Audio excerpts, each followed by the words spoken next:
Жаһандағы заманауи қазақстандық мәдениет жобасы аясында мәдени мұраларымызды әлемге танытудың мультимедиалық тәсілдерін дамыту керек. Елбасының мақаласында көрсетілген осы ұтымды ұсынысты жүзеге асыру үшін тарихи жәдігерлерді тек кітап түрінде емес, жаңа технологиялар арқылы тарату міндеті тұр.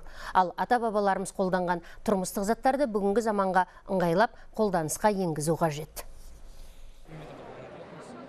Абылай хан мен Раухат жас өнертапқыштар. Олар Сүлеймен Демирел атындағы университетте басталған халықаралық информатикс Азия байқауына киіз үйді заманға сай жетілдіріп әкелді.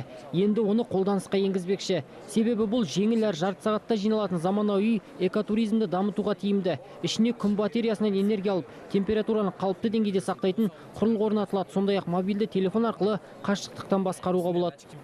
Елбасының сөздері бойынша қазақи киіз үйді болсын, домбыраны болсын, жаңа деңгейге өрлетіп, оларды жаңа заманауи технологиялармен қамтамасыз етіп, әлемдік аренаға шығуына өз ықпалымызды тигізуіміз керек.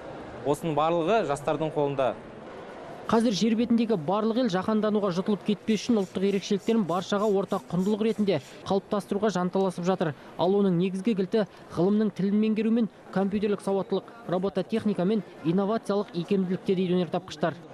Назарбаевтың мақаланы оқыдым, және ол маған өте маңызды, себебі робототехника бізде әлі де дамыған емес, және менің ойымша мен робототехника деген саланы көтеремін. Біздің жастарымыздың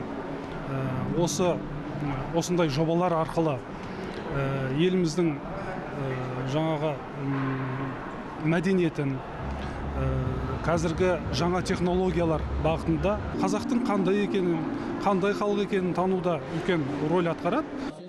Елбасы атап өткендей, жаңғыру тарихи тәжірибе мен ұлттық дәстүрлерге шекеден қарамауға тиіс. Егер жаңғыру елдің ұлттық рухани тамырынан нәр алмаса, ол адасуға бастайды. Сондықтан озық дәстүрлерді осы заманғы талапқа сай табысты жаңғыртудың маңызы зор.